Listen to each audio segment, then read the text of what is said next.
जय हिंद साथियों। EVM machine क्या है और नोटा का उपयोग हमें कब करना चाहिए, इन सभी क्वेश्चनों का आंसर आप लोगों को बहुत ही डिटेल से मैं आप लोगों को देने वाला हूं। और ईवीएम मशीन की जो शुरुआत है वो कब से स्टार्ट हुई है वो हम यहाँ पे बहुत ही अच्छे से समझने वाले हैं। तो यदि मैं ईवीएम मशीन की बात करूँ साथियों, तो ईवीएम मशीन के मुख्यतः दो अलग अलग पार्ट होते हैं और दोनों एक ही मशीन से कनेक्ट होते हैं। और आप जब वोट देने जाते हैं साथियों, तो वोट देते समय आपको ये मशीन दिखाई देता है जिसमें कि आपको ये जो नीले वाले जो बटन हैं, जिनमें कि आपको वोट देना होता है, आप किस व्यक्ति को देना चाहते हो, उन जो है उनके यहाँ पे नाम भी लिखे होंगे। जो जितने व्यक्ति होंगे उन सभी के जो चुनाव चिन्ह होता है वो यहाँ पे दिखाई देता है। और यहीं पे एक बहुत ही महत्वपूर्ण जो बटन होता है साथियों, जो नोटा। सो नोटा को भी हम यहाँ पे समझने वाले हैं कि नोटा क्या होता है, ठीक है। और इस प्रकार का यहाँ पे आप लोगों को दिया जाता है जिससे कि आपको यहाँ पे वोट देना होता है। और इसका जो पूरा जो कनेक्शन है साथियों, वो जो है यहाँ पे जो उच्च विभाग का जो अधिकारी होता है उसके पास में होता है। तो चुनाव की जो शुरुआत जो यदि हम यहाँ पे देख सकते हैं, तो पहले जो चुनाव होता था साथियों, इस प्रकार आपको कागज़ दिया जाता था और इस प्रकार कागज़ के माध्यम से जो है आपको वहाँ पे निशान लगाकर जो है आपका पर्ची वहाँ पे जमा किया जाता था। उसके बाद में रिज़ल्ट निकाला जाता था उसे काउंटिंग करके। लेकिन यहाँ पे भारत में जनसंख्या को देखते हुए जनसंख्या में बढ़ोतरी होती गई, जिससे कि इसमें कैलकुलेशन में और साथ ही साथ जो है टाइमिंग में काफ़ी यहाँ पे परेशान होना पड़ता था। इसी को देखते हुए, जनसंख्या को देखते हुए और जो भारत में जो टेक्नोलॉजी है इसको देखते हुए भारत सरकार ने यहाँ पे थोड़ा-सा यहाँ पे बदलाव किया जिससे खर्चा बचे। इसी को देखते हुए यहाँ पे ईवीएम मशीन लाया गया था और ये पूरा आप यहाँ पे देख पा रहे होंगे इस प्रकार का जो मशीन होता है।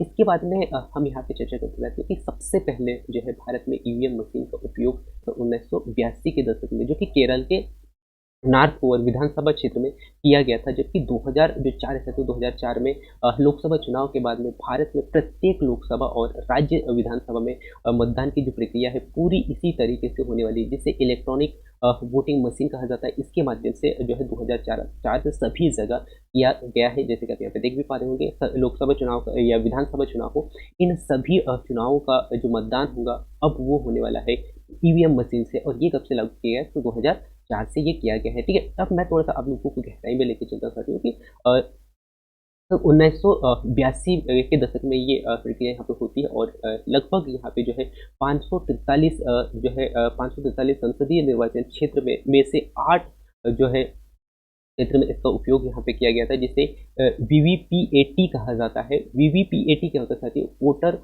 वेरीफाइड पेपर ऑडिट ट्रेल ये होता है। और इसका उपयोग 50 मतदान केंद्रों में से हुए उपचुनाव में ये इसका उपयोग यहाँ पे किया गया था, ठीक है। और यदि मैं इसका जिक्र करूँ साथियों, जो वीवीपीएटी की, तो इसका जो उपयोग है सबसे पहले 2014 के चुनाव में ये हुआ था। और आने वाले दिनों में अर्थात अभी जो है 2019 के बाद में जहाँ भी मतदान होता है, वो चाहे लोकसभा हो या विधानसभा हो, इन सभी में इसी का जो उपयोग जो है अब यहाँ पे किया गया है। और मूलतः जो इसका जो डिज़ाइन जो किया गया था साथियों, वो तमिलनाडु के 6 शहरों में जो है जनता के लिए प्रदर्शित किया गया था, ठीक है।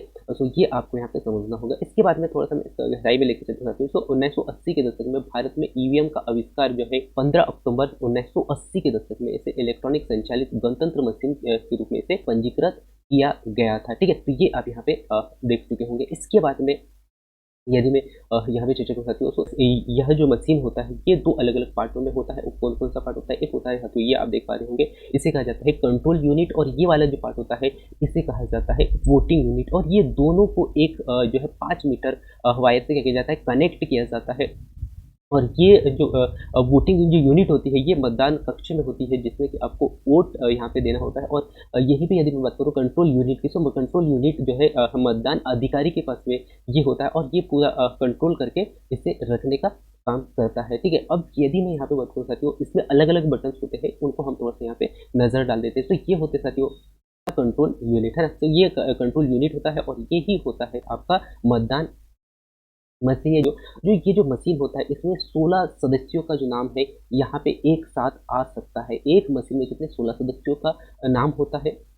और यदि ये 16 सदस्यों से ज़्यादा व्यक्ति यदि हो जाते हैं, तो उस कंडीशन में जो है यहाँ पे और दूसरा मशीन कनेक्ट किया जा सकता है। इस प्रकार यहाँ पे जो है 4 मशीनों को एक साथ कनेक्ट किया जा सकता है। और इसी प्रकार टोटल सदस्यों की संख्या जो 4 मशीनों में होता है 64, सो एक साथ 64 जो है जो सदस्यों का जो लिस्ट यहाँ पे आपको देखने को मिल सकता है, ठीक है? और यह मशीन जो है लगभग 3840 जो है वोट वो एक साथ एक मशीन कर सकता है, ठीक है? और इसका जो लंबाई है वो मैंने आप लोगों को यहाँ पे बता दिया और यहाँ पे एक रिजल्ट बटन होता है साथियों जब मतदान खत्म हो जाते हैं, जब पूरा कंप्लीट हो जाता है उसके पश्चात जो कंट्रोल यूनिट के माध्यम से जो अधिकारी होता है उस क्लोज बटन जो है दबा देता है जिससे जिसके बाद में यदि आप उसमें जाके वोट भी यदि देने का प्रयास करोगे तो वहाँ पे वोट नहीं दे पाओगे क्योंकि वहाँ से मशीन बंद हो जाता है, ठीक है? उसके पश्चात जो है ये जो रिजल्ट वाला जो बटन होता है इसको जो है सील करके बंद कर दिया जाता है, पैक कर दिया जाता है। इस प्रकार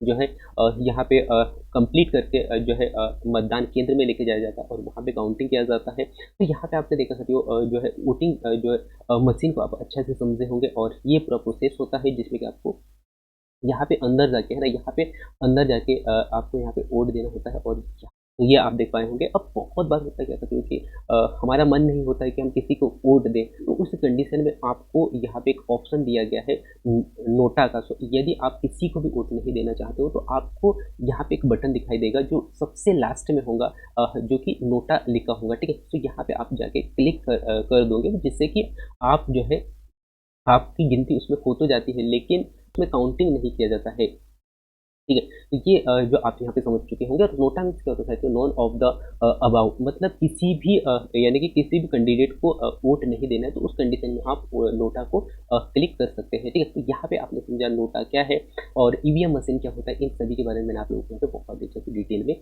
जानकारी दिया, ठीक है? तो थैंक्स फॉर वॉचिंग और कल मतदान है मध्य प्रदेश में तो मतदान नहीं देने के मूड पे है तो उन सभी से मेरा एक ही रिक्वेस्ट है कि आप वोट ज़रूर दें और सदस्यता है उससे आप बरकरार बनाए रखें। So thanks for watching.